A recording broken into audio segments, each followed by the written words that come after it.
Pourquoi tu devrais investir? Salut, moi c'est Pana, j'ai 18 ans et je te parle d'argent, d'investissement et de finances. Si toi aussi ça t'intéresse, n'hésite pas à t'abonner. Si t'as une petite question ou une petite remarque, n'hésite pas à la poser en commentaire.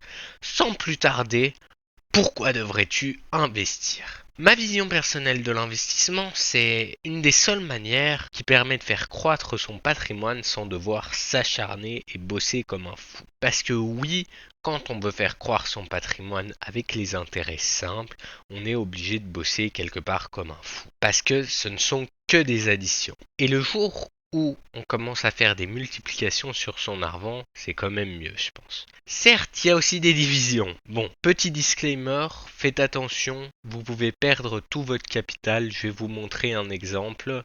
On va prendre l'exemple de Orpea.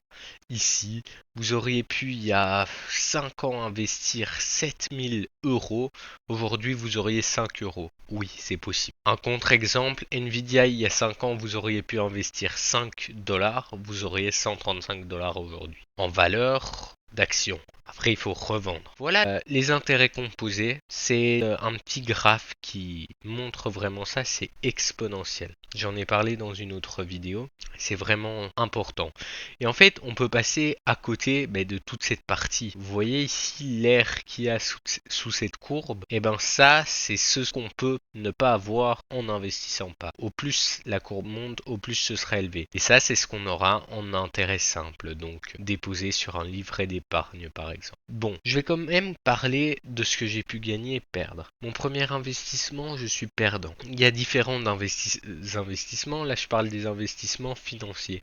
On a aussi l'investissement du savoir, de la connaissance, vous voyez. Mais l'important, je pense personnellement, c'est d'investir sur le futur et sur ce qu'on pense être bien pour nous. Si vous pensez que aujourd'hui vous ferez un meilleur usage de votre argent que demain, pourquoi pas l'utiliser ou l'investir? C'est comme le savoir, vous voyez, on paye pour des études pour être mieux quelque part. Dans l'investissement, c'est à peu près pareil. On investit son argent pour essayer d'en avoir plus. Ce n'est pas garanti, mais on peut en avoir plus. J'ai commencé relativement tôt, je devais avoir 14 ans, quand j'ai acheté moi-même ma première action. Cette action, j'ai perdu énormément dessus. C'est Barco, pour ceux qui connaissent.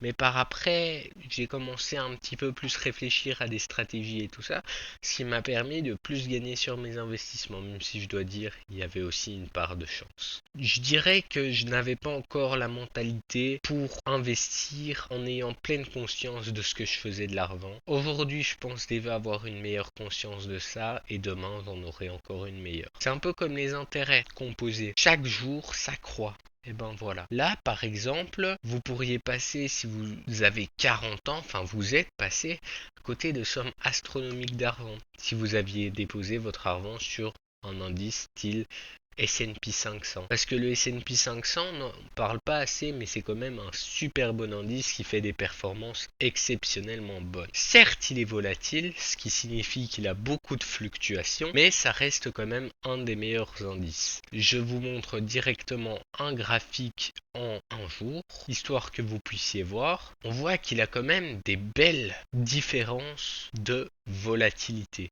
Il a beaucoup de volatilité.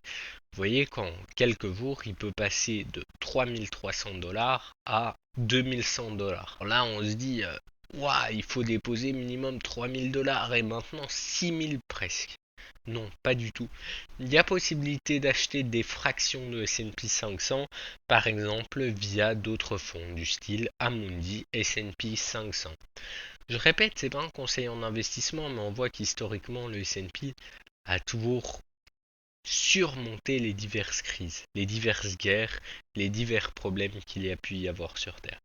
Si vous avez quelque chose à ajouter, n'hésitez pas à le faire dans l'espace commentaire. Moi, je vous dis à la prochaine. Allez, ciao!